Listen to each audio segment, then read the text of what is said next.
بسم اللہ الرحمن الرحیم۔ حجر اسود اصل میں دو لفظوں کا مجموعہ ہے۔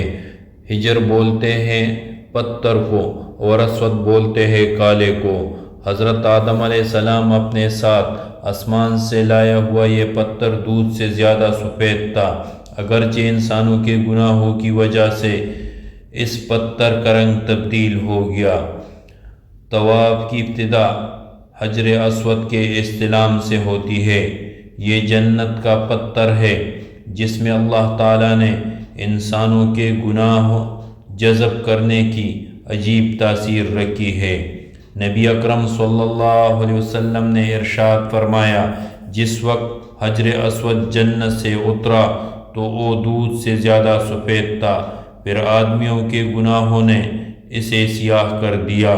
ترمذی شریف کی ایک اور روایت میں ہے کہ حجر اسود اور مقام ابراہیم جنت کے یاقوتوں میں سے دو یاقوت ہیں۔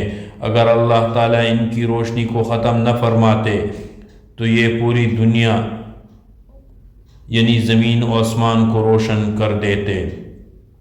نیز یہ بھی مروی ہے کہ حجر اسود قیامت کے دن اپنا بوسہ لینے اور استلام کرنے والوں کے حق میں سفارش کریں گے، اور اس دن اللہ تعالیٰ اس کو زبان اور ہونٹ عطا فرمائیں گے۔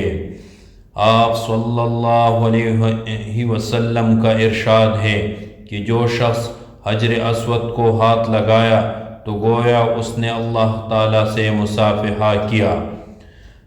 7 ذی الحجہ 317 ہجری کو بحرین کے حاکم ابو طاہر سلیمان کا مکہ مکرمہ پر قبضہ کیا، اور اسی سال حج بیت اللہ بھی نہ ہو سکا۔ یہ اسلام میں پہلا ایسا موقع آیا کہ حج بیت اللہ موقوف ہو گیا، یعنی حج ادا نہ ہو سکا۔ اسی سال ابو طاہر سلیمان نے بہت سے حاجیوں کو بھی شہید کر دیا۔ مدینہ شہر اور مضافات کے 30,000 بے قصور افراد کو موت کی نیند سلا دیا، جن میں 1700 حاجی اور 700 طواف کرنے والے بھی شہید ہو گئے۔ اس نے یہ سارا کھیل میزاب رحمت یعنی کعبہ شریف کا پرنالہ جو سونے کا تھا اکاڑنے، مقام ابراہیم اور حجر اسود چوری کرنے کے لیے یہ سارا کھیل کھیلا تھا۔ 2 آدمی اس مذموم حرکت کے لیے کعبہ شریف پر چڑھے، مگر آن واحد سر کے بل زمین پر گر کر واصل جہنم ہو گئے۔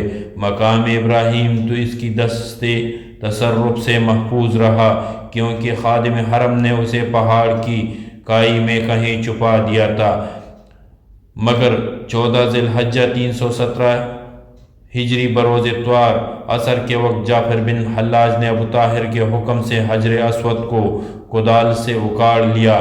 ابو طاہر کے حکم سے حجر اسود کو خانہ کعبہ سے نکالا اور اپنے ساتھ بحرین لے گیا، اور اس کی جگہ خالی رہ گیا۔ پھر بنو عباس کے خلیفہ مقتدر باللہ نے ابو طاہر کے ساتھ فیصلہ کیا اور اسے 30,000 دینار دے دیے، تب حجر اسود خانہ کو واپس کیا گیا۔ یہ واپس ہی 339 ہجری کو ہوئی۔ گویا کہ خانہ کعبہ 22 سال تک حجر اسود سے خالی رہا۔ جب فیصلہ ہوا کہ حجر اسود کو واپس کیا جائے گا تو اسی سلسلے میں خلیفہ وقت نے ایک بڑے عالم اور محدث شیخ عبداللہ کو حجر اسود کی وصولی کے لیے ایک وفد کے ساتھ بحرین بھجوایا۔ یہ واقعہ علامہ سیوطی رحمہ اللہ تعالی نے اس طرح نقل کیا ہے کہ جیسے شیخ عبداللہ بحرین پہنچ گئے تو بحرین کے حاکم نے ایک تقریب کا اہتمام کیا تھا جس میں حجر اسود کو ان کے حوالہ کیا گیا، تو ان کے لیے ایک پتھر خوشبودار خوبصورت غلاف سے نکالا گیا کہ یہ ہے حجر اسود، اسے لے جائے۔ محدث عبداللہ نے فرمایا کہ نہیں، بلکہ حجر اسود میں 2 نشانیاں ہیں، اگر یہ اس معیار پر پورا اترے تو حجر اسود ہوگا اور پھر ہم اس کو لے جائیں گے۔ پہلی نشانی یہ کہ یہ پانی میں ڈوبتا نہیں، دوسرا یہ اگر آگ سے گرم بھی نہیں ہوتا۔ جب پتھر کو پانی میں ڈالا گیا تو ڈوب گیا، اور آگ میں اسے ڈالا تو سخت گرم ہو گیا۔ شیخ عبداللہ نے فرمایا، اب ہم اصلی حجر اسود کو لیں گے۔ بعد میں اصلی حجر اسود لائی گئی۔ اور آگ میں ڈالا گیا تو ٹھنڈا نکلا، پھر پانی میں ڈالا تو یہ بھی پتھر پانی کے اوپر تیرنے لگا۔ تو محدث عبداللہ نے فرمایا یہی ہمارا حجر اسود ہے، اور یہی خانہ کعبہ کی زینت ہے، اور یہی جنت والا پتھر ہے۔ جب یہ سب کچھ بحرین کے بادشاہ نے دیکھا تو تعجب کیا اور شیخ سے پوچھا کہ یہ باتیں آپ کو کہاں سے ملی؟ تو شیخ نے جواب دیا یہ باتیں ہمیں نبی اکرم صلی اللہ علیہ وسلم سے ملی ہے کہ حجر اسود پانی میں ڈوبے گا نہیں اور آگ میں گرم نہیں ہوگا۔ ابو طاہر نے کہا یہ دین روایات سے بڑا مضبوط ہے۔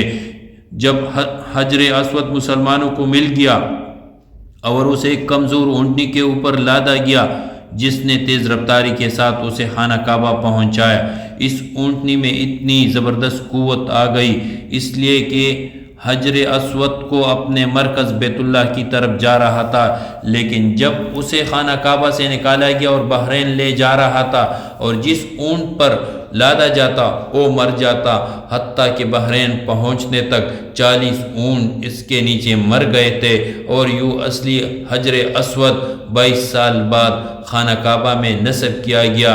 اے اللہ میرے اس ویڈیو کو دیکھنے والوں کے گناہوں پر پردہ پوشی فرما، اور ہمیں کم از کم ایک دفعہ حجر اسود بوسہ لینے کی سعادت نصیب فرما، اور جو ایک دفعہ بوسہ لے چکے ہیں انہیں بار بار حاضری نصیب فرما۔ اے اللہ ہم خطا کار گناہ گار تیرے ہی عاجز بندے ہیں، ہماری مدد فرما، کسی کا محتاج نہ بنانا، روزی میں اس قدر وسعت فرما دے کہ ہم تیری اس جنتی پتھر کا بار بار دیدار کر لیں۔ آمین ثم آمین۔